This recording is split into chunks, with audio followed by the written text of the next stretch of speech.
Olá, eu sou o Paulo Henrique Degani e esse é o meu canal Entre Linhas da História PhD.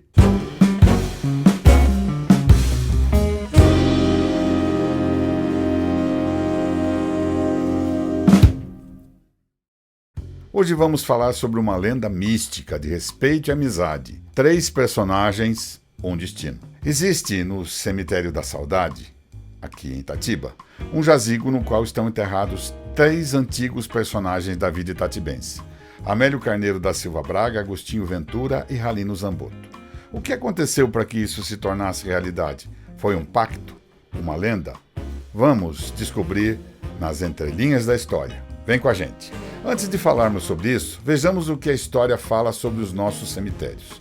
Os primeiros enterramentos em nossa terra, orientados e determinados, aconteceram no adro da igreja, que é um terreno de fronte ao redor das igrejas. No interior da igreja do Rosário ainda estão sepultados sob o piso alguns doadores e algumas pessoas gradas pela sorte e importantes, entendam-se, de dinheiro e fortuna. Temos um livro de 1829, da Basílica de Nossa Senhora do Belém, que fala sobre os primeiros enterramentos. Sobre os enterramentos em Jundiaí, que iam pela Estrada do Sacramento, nós vamos falar em outro episódio. No segundo quartel do século XIX, surge o Cemitério Velho da Paróquia, onde hoje está a estação de tratamento de água da Sabesp.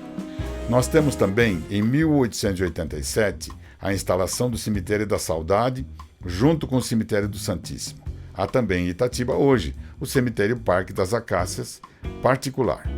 Bom, vamos ao que interessa. Vamos ao capítulo de hoje.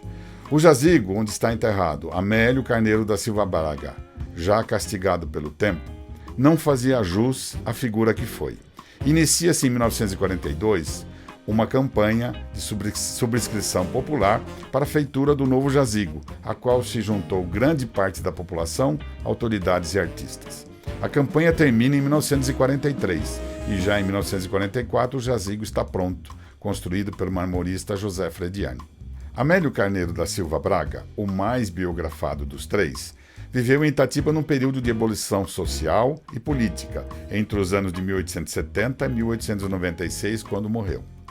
Nasceu em Santos, em 1913, cidade dos Andradas e de outros ilustres brasileiros. Era filho de José Carneiro da Silva Braga e de Gertrude Xavier Pinheiro. Alistou-se nas gloriosas fileiras do Exército Brasileiro e marchou para o extremo sul do país e tomou parte nas pelejas travadas para a pacificação do Rio Grande do Sul em 1845. Mais tarde vai ao Paraná combater e aniquilar o despotismo do famoso ditador Rosas. Quando volta ao Brasil, vai morar em Porto Feliz, onde se casou. Em 1871, vem a Belém de Jundiaí, hoje Itatiba, e começa a participar da nossa vida pública, política e social, tornando-se uma figura exemplar, pai de família e, pelas suas qualidades morais, muito respeitado. Participa da fundação do Partido Republicano de Itu em 1870 e em 1873, como diz a foto, você pode ver, ele participa do Partido Republicano Itatibense. Naquele tempo, de saudosa memória, o pleito eleitoral era renhido e sério. A cédula genuinamente republicana de Amélio flamejava até para os monarquistas, que olhavam com respeito aquele procedimento de um homem pobre, sim, mas que naquela ocasião, sem pensar nas consequências, cumpriu seu dever de honra, de lealdade. Abolicionista, era defensor ferrenho total da emancipação da escravidão no município. Patriota de convicção, Amélio Braga não vivia só para a família, nem para os amigos. Vivia para a sociedade. E, além disso, para as musas que presidem a poesia, porque Amélio também era um grande poeta e fazia, na sua casa, singelas poesias, e que atentavam sobejamente 4 livros que publicou, denominados Ecos de Piratininga, Miscelânea, Últimos Cantos e Apêndice dos Últimos Cantos. Após uma existência preciosa, ele falece aos 83 anos. O Hino da Liberdade, escrito por ele e musicado pelo maestro capitão Miguel Cardoso Rebelo, foi cantado em um coreto armado no Largo da Matriz, com o auxílio das senhoritas Lala César, Chuta Moreira, Nenê César, Graciliana do Vale, Francisca Franco e outras. Libertação de Itatiba.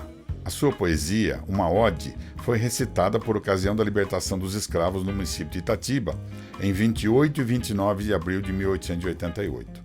Ela está nas páginas do jornal A Gazeta de Itatiba de 1904. Com o passar do tempo, surge a história que contamos.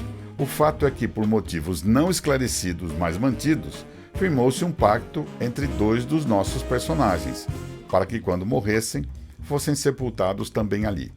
Antes disso, e através das biografias, podemos mostrar quão importantes foram os três elementos para a cidade, cada um na sua área de atuação.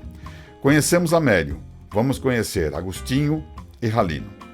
Agostinho Ventura sai de Itatiba ainda jovem e galga altos degraus profissionais dentro das artes, como restaurador das obras do acervo do Palácio dos Campos Elíseos, em São Paulo. No ano de 1943, quando da campanha pública para a restauração do túmulo do Amélio Braga, Agostinho confecciona um retrato do poeta. Em 1961, faz também um retrato seu, um autorretrato seu, e também o de Ralino. Agostinho morre em 1971. Sobre Agostinho Ventura, fala o jornal Progresso de 1943. Um nobre gesto.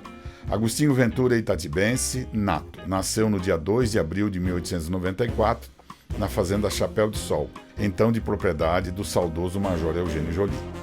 Foram seus pais o senhor Vittorio Ventura e dona Tulia Fantinati Ventura, os dois italianos. Quando jovem, depois de concluir o curso no Grupo Escolar Coronel Júlio César, nosso grupão, vai para São Paulo e ingressa como funcionário das Indústrias Reunidas Francisco Matarazzo. Foi chefe da seção de pinturas e decoração da fábrica de louça de Água Branca. Retratou as paisagens itatibenses com maestria e fez parte da equipe de restauradores pertencentes ao governo do estado de São Paulo. Muitos dos seus quadros ainda estão nas casas itatibenses. Agostinho confeccionou os 3 retratos estampados na lápide do Cemitério da Saudade, que nós já retratamos. Vamos falar agora de Ralino. Falecido em 72, o Ralino teve destacada atuação na vida cultural da cidade e no jornalismo, além de excepcional participação no desenvolvimento de atividades ligadas ao teatro. Quando da denominação do Teatro Municipal pertencente à Câmara, nós trabalhamos no museu e fizemos um levantamento minucioso sobre os personagens ligados ao teatro, que poderiam nominar esse espaço, e encaminhamos a direção da edilidade. O nome escolhido pelos vereadores foi o de Ralino Zamboto, uma justa homenagem a quem no passado lutou pelas artes cênicas aqui em Itatiba. O Ralino nasceu em Itatiba, onde sempre viveu. Nas décadas de 30, teve uma atuação destacada nos jornais críticos, literários e no teatro amador. Era figura muito conhecida e estimada. Evaristo Silva, a quem a gente se recorre muito, porque é um grande memorialista, fala sobre Ralino. Tivemos jornais críticos e humorísticos, sobressaindo dentre eles o Cáustico, editado por Joaquim Borges, e A Mocidade, cuidadosamente dirigida por esse velho boêmio Ralino Zamboto. O mais honesto candidato a vereador que houve em Itatiba. Não votou no seu nome. E a sua votação, por isso, atingiu a surpreendente cifra, 0 no marcadouro da apuração. Coisa do Ralino. José Ângelo Gori, que vocês vão ver aí na foto, conta sobre Ralino e a imprensa itatibense. E Ralino tinha um jornal crítico chamado O Gás, que ficou para a história. O Gás ficava lá na Rua da Estação. Era um semanário de 1912, editado pelo Ralino e pelo Narciso Azevedo. Essa história do Ralino rendeu muita coisa. Até o comendador Francisco Bartolomeu, um importante personagem itatibense, que vocês vão ver na foto, lembra do Ralino. Ele fala sobre o Ralino numa reportagem ao amigo Paulo Zeminiani no Jornal de Itatiba.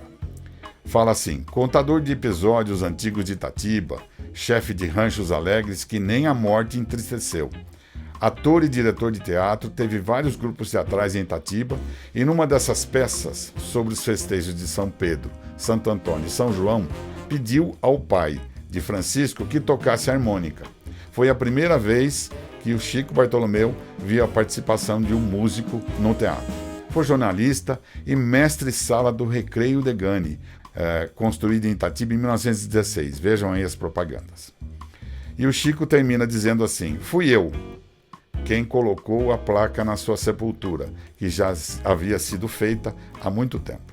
O jazigo contou com a subscrição popular e termina em 1944, como dissemos, com a decoração do marmorista José Frediani. Existe também nas histórias lendas que perduram por tempos, que houve um pacto entre eles e que queriam ser enterrados juntos, no mesmo túmulo, no cemitério de Itatiba. Analisando comigo e com vocês as biografias e as informações contidas aqui nos textos pesquisados, nós podemos afirmar que, caso tenha existido realmente esse acordo, o mesmo só poderia ser feito entre Agostinho e Galino. Quando Amélio Carneiro da Silva Braga morreu, os dois tinham, respectivamente, 2 e 6 anos de idade. Essa é uma bonita história de amizade, companheirismo que existiu e que perdura na lenda e na cabeça do itatibense. Vidas diferentes, vidas separadas que se juntaram aqui, no nosso último reduto. Aqui, no nosso canal Entre Linhas da História, você conheceu mais um pedacinho, mais uma lenda. Quem sabe uma lenda urbana, mística. Mas no canal Entre Linhas da História, PHD, você conhece a minha, a sua e vai conhecer a nossa história. Grande abraço.